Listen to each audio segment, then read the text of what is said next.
Yeah, thanks so much for joining me. How you doing? Awesome. And thank you very, very much for having me. I'm excited. This is going to be fun. It is. It is. Yeah, yeah. I'm really looking forward to it. Yeah, I want to shine the light on some of the younger people that are doing some amazing stuff, and I'm really excited about your work. So, Thank you. yeah, Yeah, me too. cool. Yeah. So maybe just introduce yourself where you are now, and we'll go from there. Totally. So I am Allie Hanson, and I'm in Raphael Yuse's lab here at Columbia. And I don't know that it's time yet to go into the full background, but I'll just suffice it to say that I've completed my psychiatry residency. Mm. Um, but my background was in sort of cell and developmental biology and sort of jumped into the field of neuroscience and using Hydra as a model system to sort of study, let's say, to be able to see the whole nervous system at once. And from there, what really interested me is the role of spontaneous neural activity that's going on when the animal's not behaving. Mhm. So I'm now a postdoc finishing that and in the process of figuring out where I'll go next to start my own group. Yeah. Yeah. Why don't you? Yeah, maybe talk a little bit about your background and just kind of your journey as far back as makes sense of how you got here. Yeah. Um, and I mean, I think maybe far back, I'll just broad overview of a person from Iowa thinking, I don't know, no one else is probably paying attention to basketball, but Caitlin Clark went to my high school and she's the newest phenom. And so I wrote on my thing I was going to play basketball in the WNBA, and then I never grew. But ended up playing basketball in college. And studied molecular biology and ended up doing an MD PhD program. And my PhD at that point was in, so cell and developmental biology and the molecular mechanisms of Wnt signaling. So very, very molecular. And so I got sort of trained in that belief system that molecules are king. Mm. Um, and that sort of explains, not only how cells work, but how development works. And so my thesis was on that, sort of the molecular mechanisms of Wnt signaling and ubiquitination and these kinds of things. But then luckily, someone clued me in to the physiology course at the MBL in Woods Hole, which sort of was like, oh, there's a whole other way to do this. You can sort of really zoom out and interact with other people in many other different disciplines, right? So there I was with pure mathematicians, physicists, computational scientists, and people that had no experience with biology. And I was the biologist coming in. And so it was like this awesome thing, right? Where you go and you do 2 weeks with different scientists on different projects and get really exposed to totally different ways of thinking. And in that, I ended up with Gauden's Danuser actually as one of my mentors. And I did a 2-week course on modeling 3 proteins in the Wnt pathway. And I was like, oh, wow, like you can really start learning something really counterintuitive, something that you wouldn't know by just saying, hey, you're going to draw the cell signaling pathway in a 2-dimensional piece of paper and draw a bunch of arrows, and that's understanding. It's like, oh, shit, that doesn't actually explain anything, right? So yeah, that was sort of my first foray. And then of course the likes of like Mark Kirshner and Andrew Murray were on the chalkboard doing all kinds of these things. And it was like, oh, there's a different way to do this, to find the simplest system possible and try to model as much of it as you can to gain some understanding. And of course, that was right at the end of my PhD, so I didn't have time to sort of implement that, and then went back to do medical training. And then I took another foray, which I think is important to how I ended up doing this kind of work I'm doing right now, which is art. So I left in the middle of my MD PhD training to go study painting in Santa Fe, New Mexico, with an amazing person who is Tony Ryder. And that totally changed sort of, this is going to sound nuts, but how I see and the way I think. It sort of opened up my mind to like how you approach reality with a fixed idea. And so I went in there and I'm like, oh, I got to paint a hue. So it was classical realism. So you're trying to do portraiture and nude models, drawing and painting. I didn't have any experience with this really at all, except for, childhood classes or something. And going in there just for an example of like, oh, a shadow is dark, just black or something. It's like, no, as long as you have this belief, you'll never paint a shadow as it actually is, because there's no such thing as pure black in nature or reality, right? There's always some amount of light, some amount of color, something. And I remember, so Ted Seth Jacobs was Tony's teacher, so very similar sort of lineage in art and science, who wrote a whole book on the anatomy of human forms. Like if you paint a human eyeball that looks like an almond with a circle in it, you'll never ever paint an eyeball that is true to reality. So it's kind of like, oh, all of these concepts that I'm laying on top of these things are not real. Like, can I get rid of those things? And so that was part of that exercise for 2 years of trying to like unlearn all of the things I had been told about what a human, is and the features of it in order to paint what it actually is. And at the same time, there was Upaya Zen Center was in the backyard of this place. So I learned of Zen Brain, which is about conscious complex adaptive systems and all of this kind of stuff. Also, Santa Fe Institute was there. So I was just all over doing all of this stuff and taking all kinds of classes around all of that. And ultimately sort of, I was debating, do I go paint full time? Do I do a postdoc? And if I was going to just do a straight postdoc, I was going to do on the origin of multicellularity, right? Like, how do you go from one cell to a group of cells? That was what I was interested in. But then, I got interested in like, I really want to help people in quotes. And I want to do that through sort of psychiatry. So I was like, is there a way to put all of that stuff together? And I was like, well, shit, now I'm going to have to switch fields and study neuroscience. Which I was like, that's not, at the time, I'm sorry to any neuroscientists out there, but I'm like, that's not science. That's not molecular. What is that? You're putting a human in an fMRI scanner. You're looking at blood flowing all around. You're not even looking at neural activity. I was like, this isn't understanding. This isn't mechanism. Because for me, mechanism was like, what's the amino acid on the protein? That's a mechanism, right? That was the kind of thinking. But going to that Zen Brain conference actually was one of those things where you're like, oh, some of these questions you just can't reduce to an amino acid and a protein. Like that model, that way of thinking doesn't compute here. So there was a lot of things going all around. But then deciding, okay, I am going to pursue a residency in psychiatry and try to figure out what is neuroscience. And so you had to do all these interviews, and I was just essentially using the residency interview as a postdoc interview to say, who's doing neuroscience where, what are they up to, and at what level of scale are people studying all of this? I was just trying to see the lay of the land. And I remember, I think actually at one point somehow got a hold of Sidney Brenner when he was in the hospital in Singapore. And I was like, hey, what level of scale do you think we should be doing this? Just studying the nervous system. And I'm pretty sure, I can't even remember his answer, but it was like single cells. You could go down and you can go up and this kind of thing. And so that kind of question of how do you tackle this problem? And then I ended up reading Rafa's articles, George Church in Scientific American around that time of like, using complex adaptive systems theory to study the brain. You need to see the whole thing. I'm like, yes. So on that interview, I then talked to Rafa and he had a Hydra on the screen. And it was just one of those moments where I'm like, what? No way. This is amazing. This is exactly what I've been looking for. Like all of my dreams coming true on the screen. Like it's a simple system. You can see the whole thing, I don't know. And it's like, it has a lot of, obviously rich history in cell and developmental biology, evolution, like it was all together in one thing. I'm like, all right, that's what I'm going to have to do. And and early saw that there was this spontaneous neural activity in that animal. And I was like, what is this? Right? What is that? And that got me very curious about where else that was found, which leads to the human brain and all of these things and the self and all of that. So it sort of all was coming together. And then I was sort of, seeing patients as a resident, and then had a little bit of research time. So I was like really reading and thinking and looking and all of that. And I mean, I'll just disclose too that I'm a Zen student. And so I was also a scientist of my own mind. So I've been, exploring it from that angle a lot. So first person point of view and third person with patients, and then, the in quotes third person objective view of the system too. So there's all of that at play all the time. So that's the longest version I can muster. It's very interesting. The art angle I think is also quite interesting.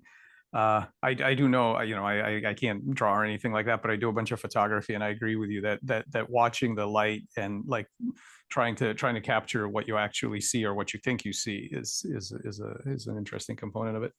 Yeah, totally. How do you think about I'm curious, since you have a background in molecular genetics and also now neuroscience, how do you think about the kinds of things that those systems are good at? Like how are molecular dynamics and the kinds of things you get out of those different from what you can get out of for example, electrophysiology, in terms of the computations, the use, like what's different about those systems?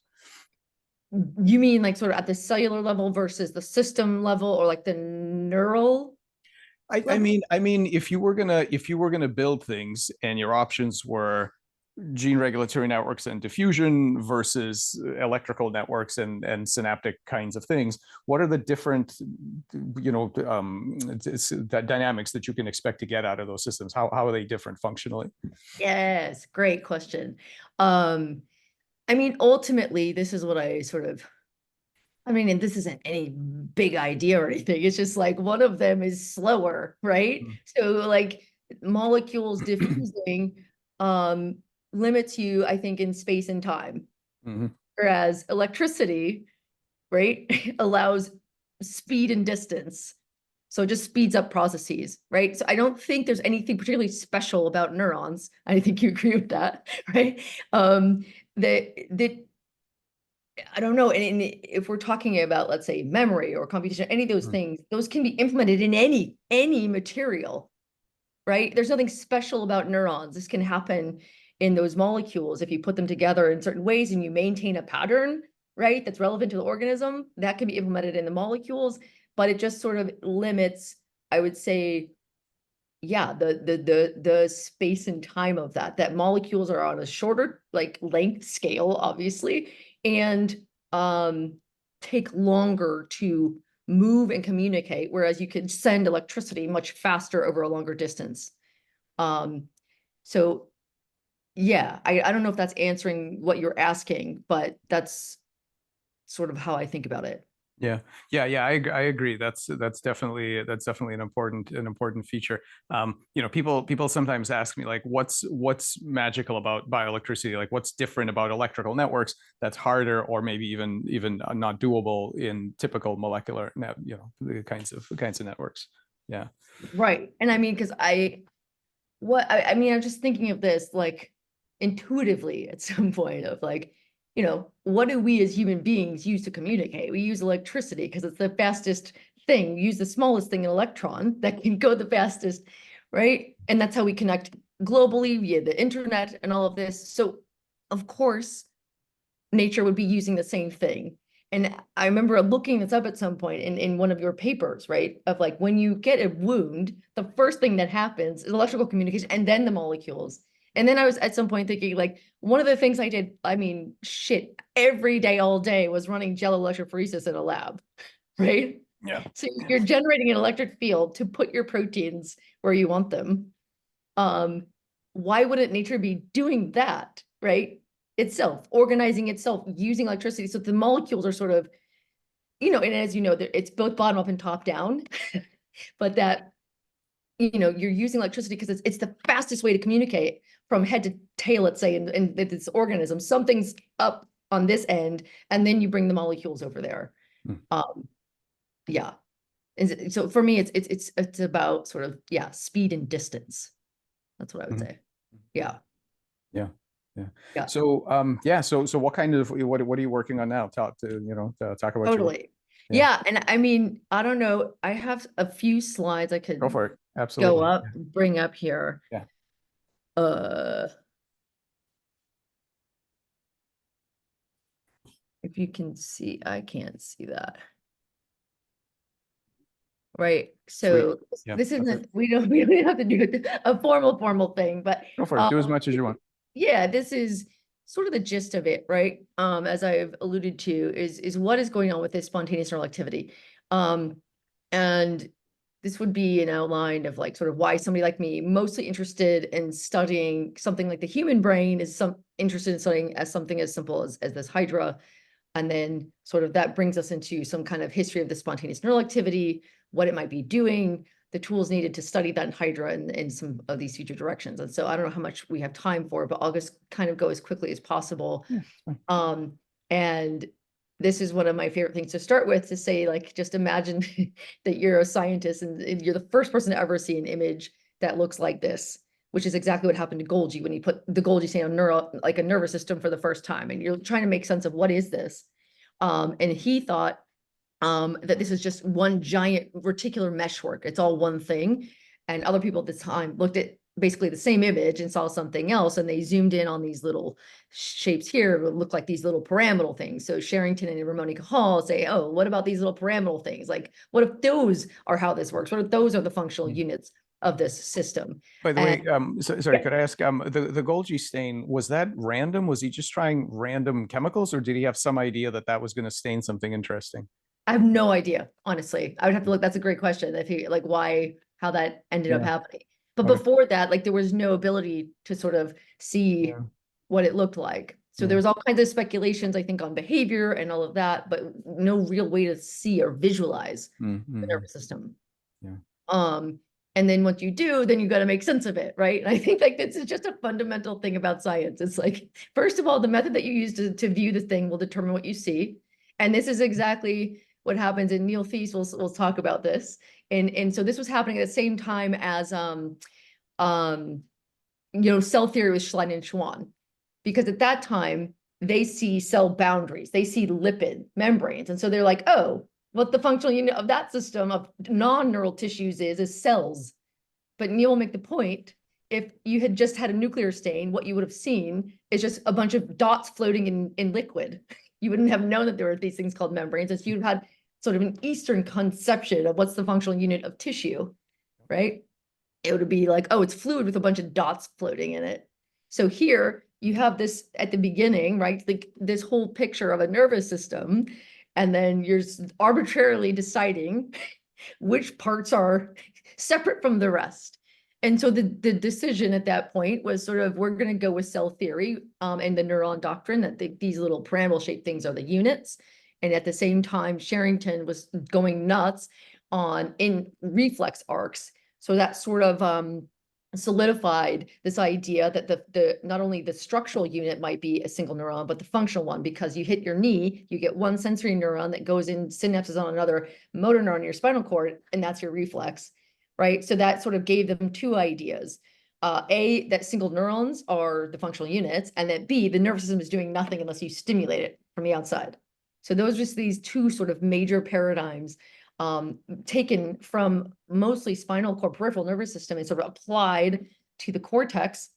And that must be how it works. But I would argue that those two major ideas have left us in a situation where we still don't really know what the true functional unit, at least of cortex or non spinal cord peripheral nervous systems, really are. Is it multiple neurons? Is it all one thing? Is it some amount of let's say ensemble? How many neurons are in an ensemble? How do those things interact to generate complex cognitive states, and how do those go awry in neuropsychiatric disorders?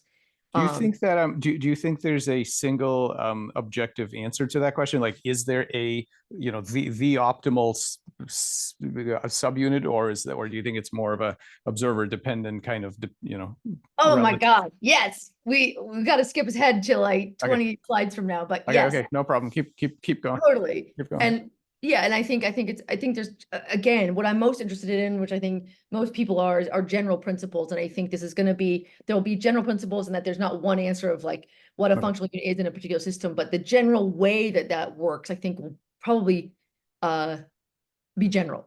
Okay. And so, yeah, I don't need to introduce a complex adaptive system to you, but maybe other people, if anyone ever sees this, would be interested. So basically, it's just you have a bunch of individual simple systems or subunits, right, at this level of scale. And I should just say that, why am I talking about that? And I'm saying because if the brain is actually this complex adaptive system, maybe we're studying at the wrong level of scale. We can't see the functional units because we're studying one thing at a time. So this is a bunch of units, right? These can be anything. These can be electrons in a magnet, water molecules in water, ants in an ant colony, birds in a flock, or neurons in a nervous system. The key is you put enough of them together and they follow simple rules. And if we just think of this as an electron, the simplest example, you have an electron that spin up and its neighbors spin down, then it needs to become spin down. And you put enough of them together, and critically, that won't happen with one electron or 10 electrons, and it's a property of many electrons. You get this emergent phenomenon at a higher level scale. In this case, it'd be like magnetism, right? And then that higher level scale can feed back down and coordinate and and constrain the lower level. And the key here, right, is that you're never going to see magnetism if you're looking at this level here at this single electron. You're only going to see it up here if you're looking at a higher level of scale, and that level of scale also is going to be following sort of totally different rules than this level of scale. So if that's what we're trying to do in neuroscience in general, we think of this as a TV screen.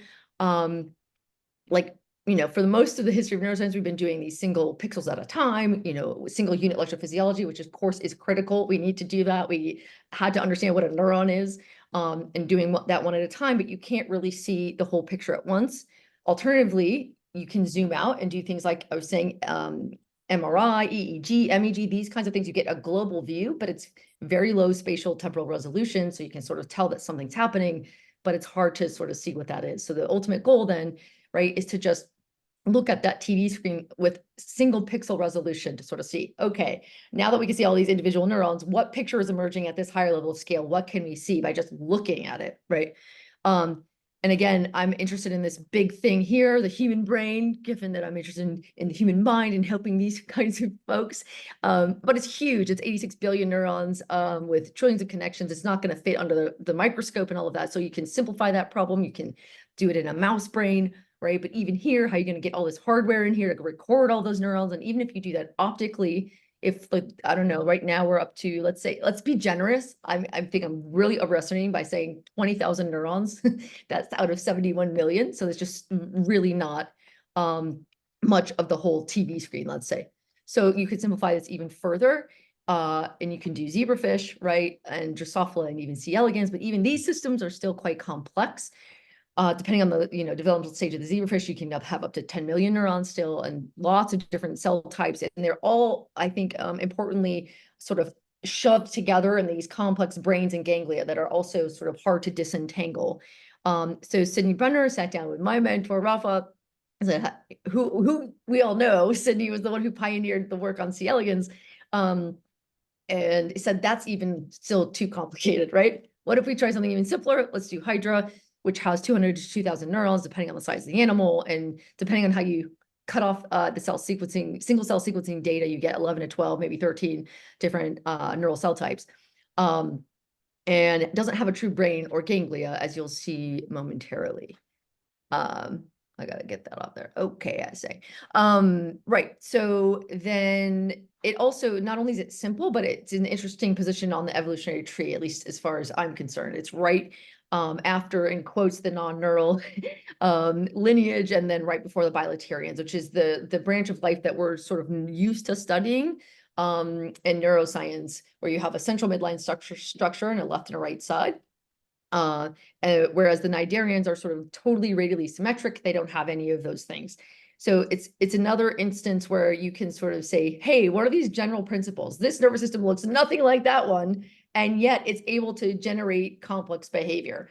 Does it matter what the architecture of this nervous system is? Because it's seemingly, right, everyone's very interested and obsessed with getting the circuit diagrams, right? But does that matter? Can you get like essentially the same functionality out of completely different architectures? And I think that's probably what we'll find if we look. How do I go forward? Oh, there we go. So this is just what an actual Hydra looks like with its mouth, tentacles, foot, and then this Hydra bud. So this is going to be important in a second because Hydra can reproduce asexually. So Hydra essentially just can clone itself. If you keep feeding these animals instead of them just getting infinitely big or long, they start budding and reproducing and making a genetically identical copy, right? I think is critical for you. And then they can also reproduce sexually too. So the same animal their stem cells can then generate testes or ovaries or an egg here and reproduce sexually. So either way. And then, right, so again, it has essentially, not exactly the same, but 20,000 genes, very similar to our genome, right? So the genes here are essentially the same thing as you or I, and yet it's building something completely different.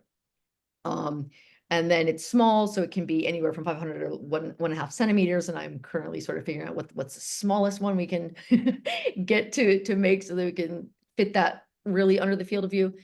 Transparent, it's robust. You can do all kinds of things to this thing.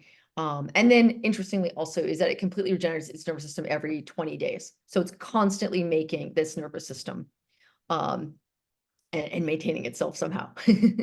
Right. A lot of molecular tools being developed, and then it has these well-defined behaviors. So these are just, so it's resting, right? Just laying there doing nothing, and then can just do a very simple longitudinal contraction where it goes from long to short. And then the opposite of that is elongation. So it goes from short to long. And then it has complex behaviors. I mean, these are arbitrary words I'm defining. I'm just saying these are more complex. And this one is eating. So in the lab, you feed Hydra artemionopoli, just brine shrimp. And this is just glutathione. Reduced glutathione will also have them do this feeding response. So they'll rip open, so they'll use their tentacles to capture shrimp, rip open in their mouth and shove a bunch of them inside of their body.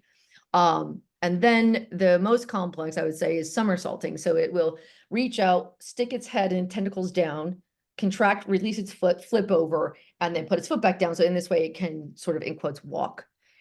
So it can do all of this with a very, very simple nervous system. And so this is just some quick, yep. Sorry, could I just ask on the behavior side? Does anybody do, has anybody checked various learning, training? Can you teach these things anything? Right. So this is the new frontier. But it's also the new old frontier. So as is all science, that there were some old studies, I think some of the first was 1900 and then 1950, of habituation in Hydra. So if you just sort of, if you pinch them or even stick an electrode in them, they'll contract. And if you keep doing that over and over again with the proper interstimulus interval, they'll stop, they'll habituate. But there hasn't been, like, in the last I don't know, 50 years, any of that has not been repeated. And I don't think it's because people have tried and failed. I think most people haven't really revisited that. But yeah, that's on the docket. Yeah, and I mean, I think it was Nematostella showing associative learning there. So other cnidarians now have been shown to be doing, more complex things than meet the eye. Right. So you get this hypostome. This is just a cartoon of the same thing. This nerve net, the tentacles. This is where they would have the buds coming off. This is the basal disc, and this is the tissue. So it's just 2 layers. It's not a true 3-layer thing. There's no true mesoderm. There's just the endoderm on the inside and the ectoderm on the outside. And it's thought that all of these are also myoepithelial cells. They're epithelial cells with, let's just go over there, like muscle processes at the bottom. So they're sort of a dual cell type. And it's thought that all of those are connected by gap junctions. And then you have your nerve net in the endoderm with sensory neurons poking into the inside of the gut, and then ganglion neurons in the ectoderm with sensory neurons poking out to the outside environment.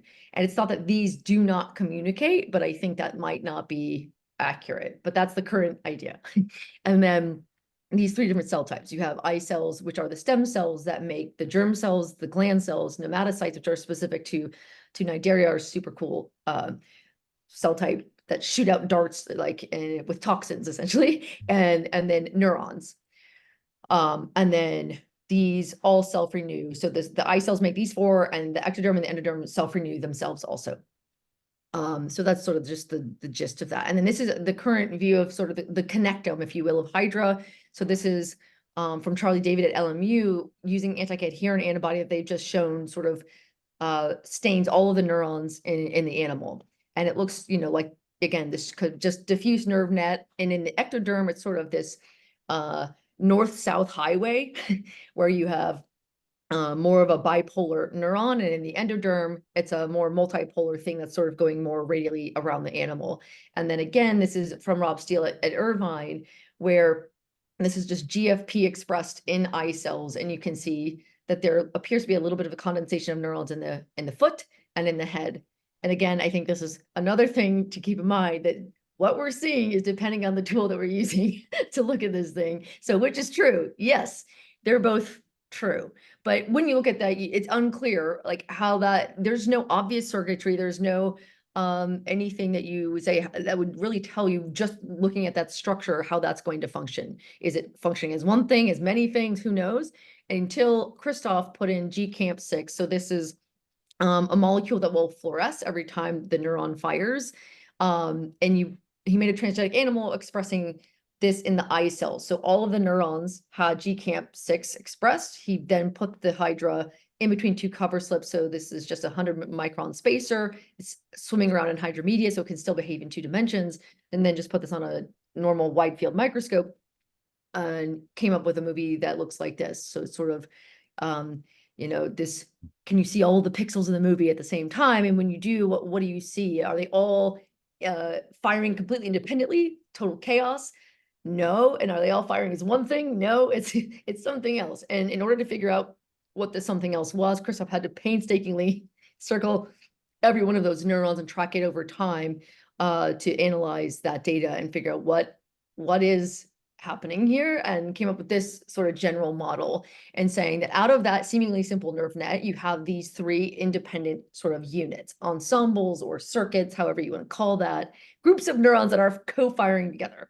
And the one that's most consistently associated with muscle activity is CB, where every time it fires, you get a longitudinal contraction, so it gets shorter. That's very, very clear that that's motor. These other 2 are less clear, rhythmic potential 1 and rhythmic potential 2. Rhythmic potential 2 in that early paper was most associated with radial contraction. So that's in the endoderm of the animal. When that fires, it gets skinnier and can do some egestion. So it will spit its food out, or water, let's say, from its mouth.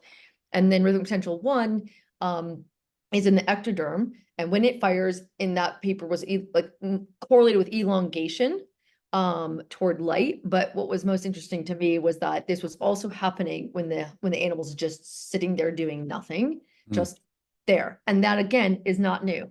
We're noticing a theme. Reading literature is helpful. So that this was found in the 60s by Pisano and McCullough, where they were just sticking an electrode into Hydra, and they found the same thing, that there was this rhythmic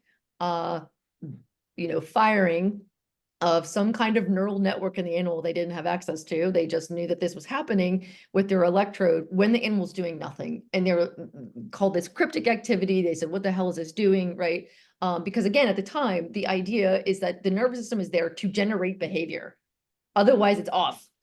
Like, why at the base of the tree of life, with the simplest nervous system, are we seeing all kinds of activity going on if it's not generating behavior? And so he hypothesized in one of his early papers that, is this thing coordinating the nervous system? Sort of the quarterback of the thing, the conductor, whatever metaphor you want to use. And I've been told that he went off and started selling bikes, and so never finished that work. And so we don't know.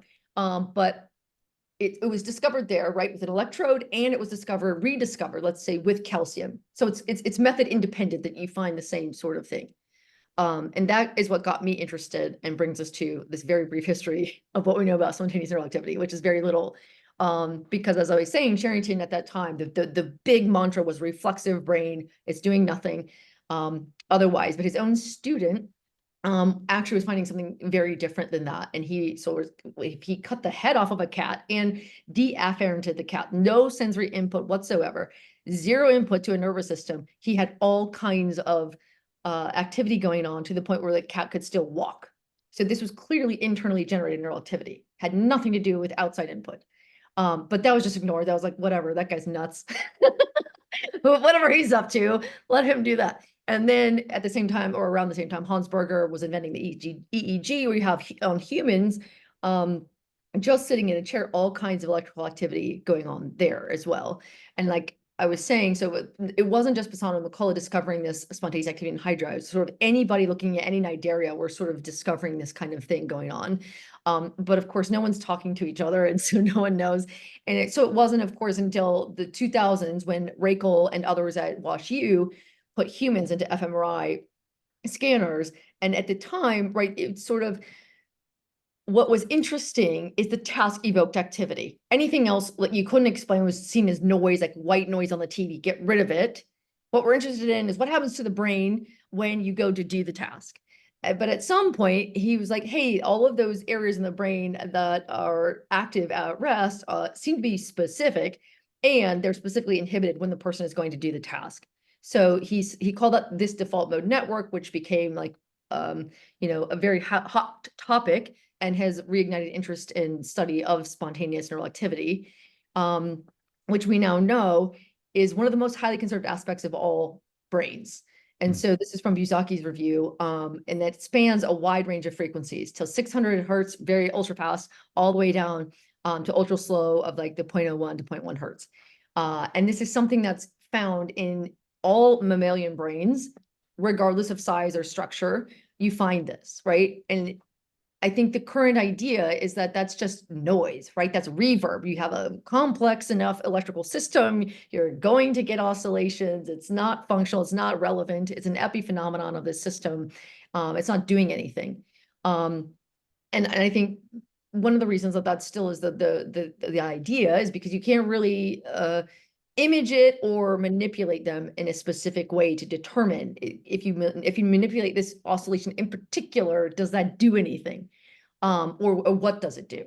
But again, it's taking 20% of total body energy, and one of the most highly conserved aspects of all brains that we've looked at. So the question is why, or what is it doing? And again, one of the most highly studied is the default mode network in humans, and this is related to the self. In theory, so it's most active at rest, it's going on all the time, and its function continues to be debated, but it's thought to be involved when you're internally focused. So you're either remembering your past, thinking about yourself right now, or contemplating your future. And the same sort of midline structures that I'll show you in a second appear to be activated when you're doing self-related processing. So if I'm shown a picture of a stranger versus myself, the default mode network lights up when I'm looking at something related to the self. And that's in any modality, whether that's pictures, whether that's hearing my voice, those kinds of things. So, and then also it's linked to a number of neuropsychiatric disorders. And so you can't throw like a dart at PubMed right now and not see the default mode network linked to something. And the way I'm simplifying that is to say that the general idea seems to be that you have states like depression and anxiety. When you're too internally focused, the default mode network is too active. This is associated with rumination and worry and depression and anxiety, and vice versa. When in states like psychosis, psychedelics, or meditation, when you disrupt the default mode network, this leads to, in quotes, ego dissolution. So some of the best data that there are in human studies are when you put humans in and that they can self-report, on either psilocybin, LSD, or DMT, that whatever they think they are sort of dissolved, and then you can see what happened in the MRI scanner, and that correlates with disruption of the default mode network. So the question is like, how, why, or how would that have anything to do with the self? What would be the mechanism by which the default mode network could implement something like a self? And there's sort of, the structural argument and the functional argument. The structural argument being that it's a central midline structure. So medial prefrontal cortex, the posterior cingulate, the medial temporal lobes, that these are sort of these major rich hubs in the brain that are connecting regions that would otherwise be segregated, right? So you can imagine if you had a brain where the visual cortex was not talking to the auditory cortex, was not talking to the olfactory cortex, and it was not talking to the internal brainstem system, that that would be a disintegrated system. So is this sort of central midline superhighway with these thickly myelinated axons connecting all of those brain areas, sort of getting input from all of them, and then maybe sending information back. So that's sort of the structural thing. And then the functional piece is that it's one of the lowest frequency oscillators in the brain of 0.01 to 0.1 hertz.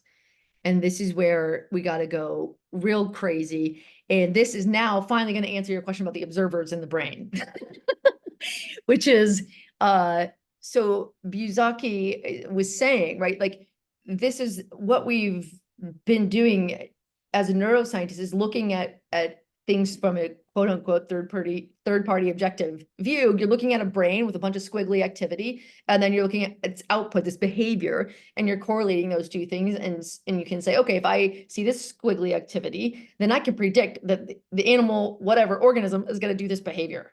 And that's helpful for us, and that's very useful clinically, right? We could use that. But that's not understanding. That's not what the brain is doing.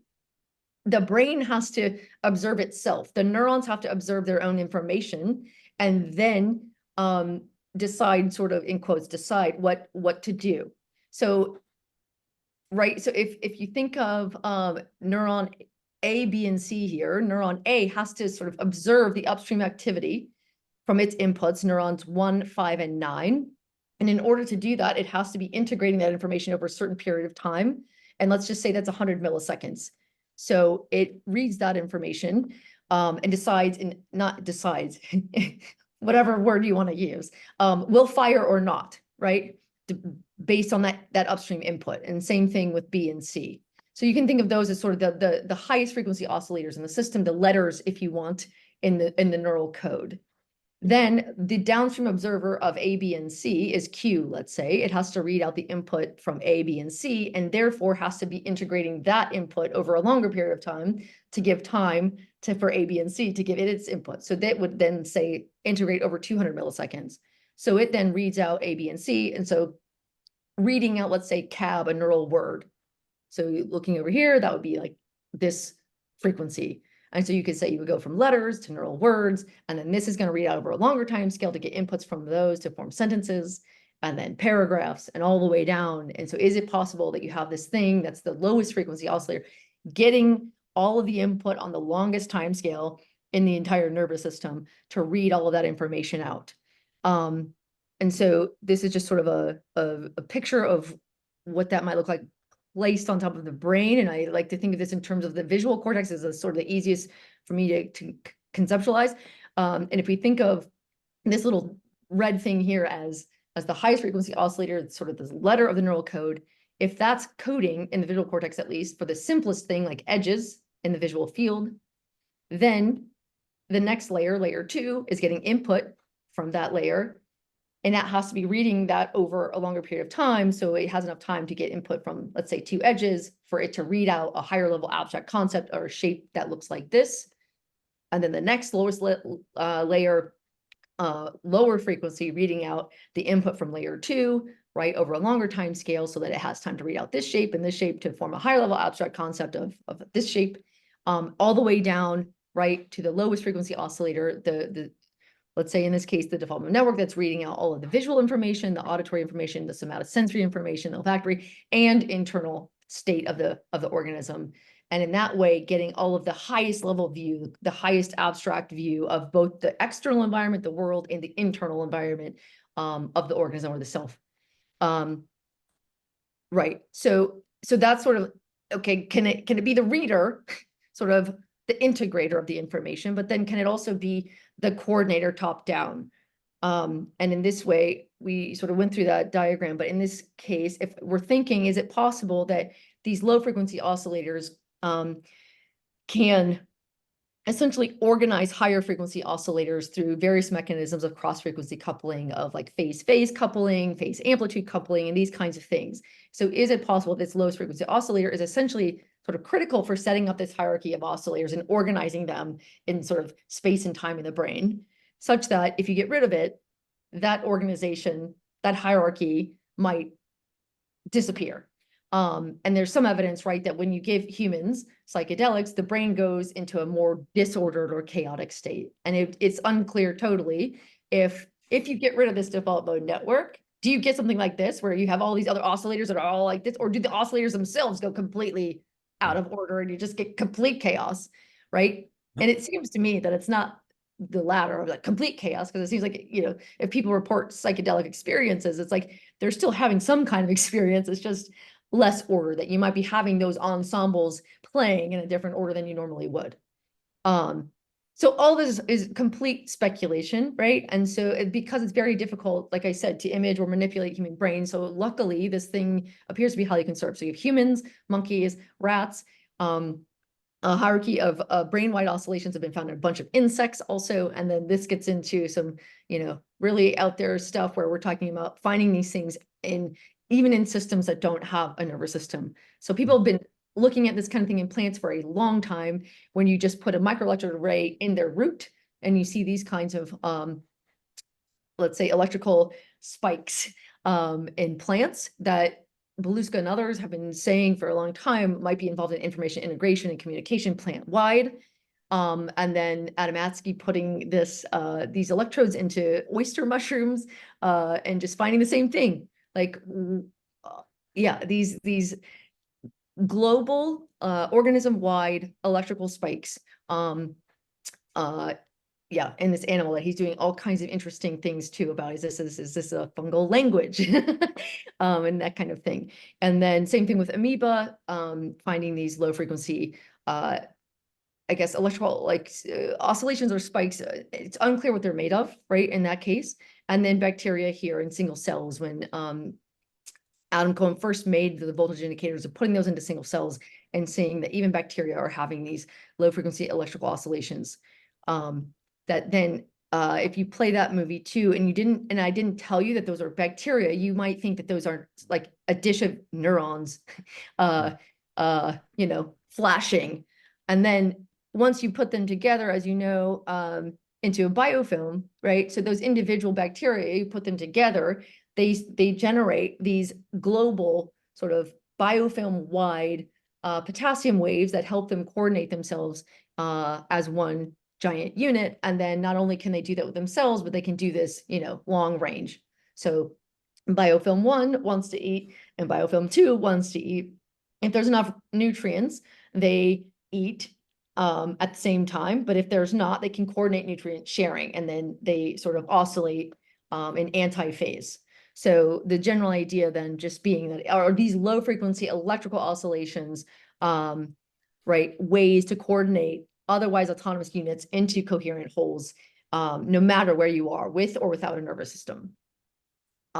Right, so this gets a little bit, you got to take a lot of drugs to watch this, but this is what I just showed you, right? We're all very used to this, the neural tissue being electrical, you get ions flowing through, and that's how you generate action potentials. We're all used to that. But this is where people get confused or get hung up, where you're leading the charge. This is what, yeah. Like when I learned of your stuff, I was like, no way. So yeah, it's like, of course, this is how this works. Yeah. It's just slower, right? People have a really hard time. And I think this is going to be out there, but like Einstein's think of like different scales of like planetary or really small, we can't deal with. And it's like, even in the biological sphere, we can't deal with like different spatial stuff. But yeah, it's just slower. So you can have ions flowing through gap junctions in non-neural tissue. And this, I'd be very curious to know what you think or what you're finding in terms of any of these, let's say, non-neural bioelectric networks. If you're finding anything of the sort, if there are any kind of like, higher frequency oscillations or lower frequency oscillations, and if there's any of that's sort of organizing even the non-neural tissue. We can get there in a second, but that would be the idea. It's a very similar thing as I was just saying up here, that yeah, you have individual cells that would be, that the voltage there, if there's some kind of fluctuation, would be oscillating at some higher frequency. And then those can be sort of put into groups of a lower frequency to form, let's say, a subunit, like an arm. And then you can have a bunch of those arms being read out, right? Yeah, okay. What time is it? Okay, yeah. And on up to sort of like build chunks of bodies based on a similar, let's say, principle of these voltage circuits being read out by lower and lower frequency oscillators. And then in single cells, is this possible that instead of proteins being sort of just the structural units of cells, which is what I've been taught my whole life, is it possible that these things are actually themselves conducting electricity, which is what I'm forgetting his name now, Stuart Lindsay at Arizona has shown, that you get like nanosiemens currents flowing through all proteins, no matter, he just picked 6 at random, like BSA, collagen, some things that you just wouldn't be like, oh, that's conducting electricity. Why would it be? So is it the case that cells are actually true little living computer chips where the proteins are forming electrical circuits on and off, and that metabolism itself, we've been taught, is sort of generating ATP and energy, but it's also generating a bunch of hydrogen ions. And so is it also just giving us a pool of hydrogen ions to be flowing through the computer chip? So that's out there, but that's what I was thinking on that one. Okay, So right, so you can build all these things in these different ways at these different scales, and so what might they be doing again? Could they be sort of maintaining systems at or near criticality, right? If in the human brain, for example, with the default mode network around is thought to be at criticality, where I can sort of help the system form patterns at a useful time scale. But you imagine you can also then have a system that's totally on or totally off. You either have brain death, or totally on, just a tonic-clonic seizure, or totally disordered in terms of total chaos. And this appears to be what happens. You go towards chaos if you get rid of this organizer in at least the human brain. So I don't know what happens in any of these other systems if you get rid of that. So again, integrating all the bottom of electrical information in the system and then coordinating it top down. And so very quickly on that, not only would this thing sort of maybe maintain the overall electrical sort of organization or structure of the system, but then it's the spikes of that oscillator are not totally constant, like a mechanical clock that you get, every 60 seconds. It's variable. And I think that would be variable in terms of like external and internal input, so that it can sort of coordinate the entire system top down and provide some kind of information about the overall state of the system by how frequently it's firing. And so that's complete speculation there.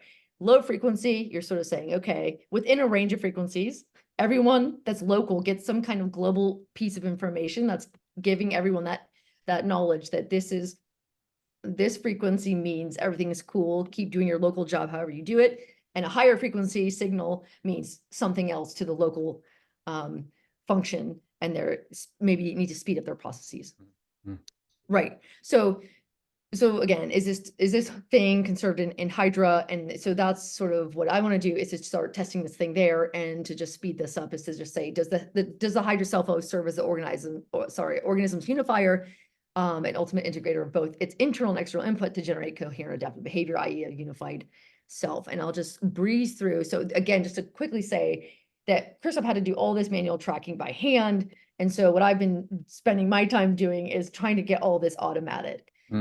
Working with a group of people in Rafa's lab to sort of make I don't know if people can see this or what, but the dual color animal, so that you can use that nucleus that never disappears while the animal's moving. Because keep in mind, in all other neural systems, you're putting a microscope on the head of the thing and it's not moving much, but this entire system is moving. So you have to figure out a way to track it and extract all of those calcium signals from each neuron and end up down here with individual spikes from each of those neurons. And what's another interesting, or I think potentially unique thing about Hydra is from Christoph's initial work, when he put an electrode in, at least in one of the particular neurons in Hydra, it does appear that one calcium spike equates to about one active potential. So just using optical information from this animal, you can essentially capture every spike from every neuron and get a real clear picture. Because in other systems, a calcium is, could equate to many action potentials in the mouse, for example. So it's hard to have that as your only readout.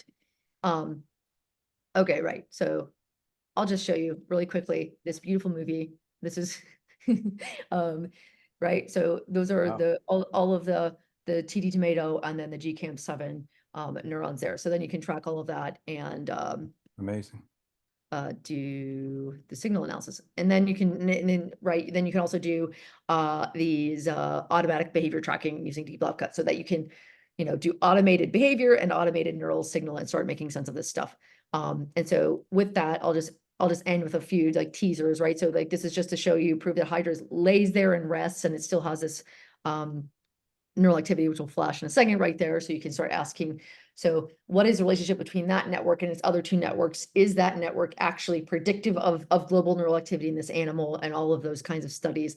What's really, I think, unique about Hydra is this, right? These two other things that you can do, where this is the parent animal, this is the foot and the head, and this is a bud. This is an early bud coming off, and you can start to say, okay, this is genetically identical animal. This is one slab of tissue, but at some point, this genetically identical thing becomes two individuals, right? And how does that happen? You can right at this point and at this stage, their global neural activity is essentially looking the same and their behavior is essentially the same. But at some point, that tissue becomes three different individuals. So this is a bud here, and the parent here, and they're flashing into, so asynchronously, right? Like different Christmas trees, and they start to develop completely independent behavior.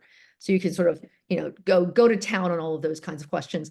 And then you can also do all kinds of other crazy shit, which is make these two animals with two heads, and you would expect, so it's sort of like a split brain patient. You're sharing one body, you have two heads, one foot. In this case, these, I would have predicted, they're gonna, act independently, but it's also the case that it looks like Hydra's brain, like the plant, might be in its foot. So these actually start acting basically the same, but you can, and I didn't know if this would be possible, you can actually break a Hydra. So if you make a split foot, then it starts acting. So this was contracting independently of this foot, and then all of its sort of nervous system is sort of broken, that it's not, it's no longer one coherent thing. So even the tentacles, it's sort of the body here is let's say flashing independently of this foot, independently of that one. And so it's sort of having a hard time trying to coordinate itself as one coherent thing. Right. Right. So yeah, so just to conclude that these things, low frequency electrical oscillations are found throughout the living world. We don't really know what they're doing. This crazy hypothesis is that, are they, overall electrical organism organizers that can do these three jobs, maintaining systems that are near criticality, that if you get rid of them, you go more towards chaos, disorder. And then are they integrating the lower level information, and then from that top level view, coordinating everything from top down. And then I'm going to start trying to test these things now. These tools have been built. So there's the whirlwind tour. And I'd like to thank all those people that have contributed to all of this. And you for sitting here. Yeah. That was awesome. Thank you so much. Yes, super interesting. We're gonna have to schedule a part 2, because there's a bunch of things I want to ask you, and also talk about the self concept, both in cells and embryos, and then outside of electrophysiology in general, because we're starting to see something similar in other systems that are not natively electrophysiological at all. Yeah. So I think this is a more, what you've got here is a very kind of profound generic concept that I think could apply to a lot of things. Yeah. Awesome. Would love it. Yeah. All Beautiful. right. Okay. Yeah, Well, thank you so much. thank you so much. Yeah. Great. Yeah. We'll talk soon. All right. See you. Okay. Thanks, Ali. Bye. Bye.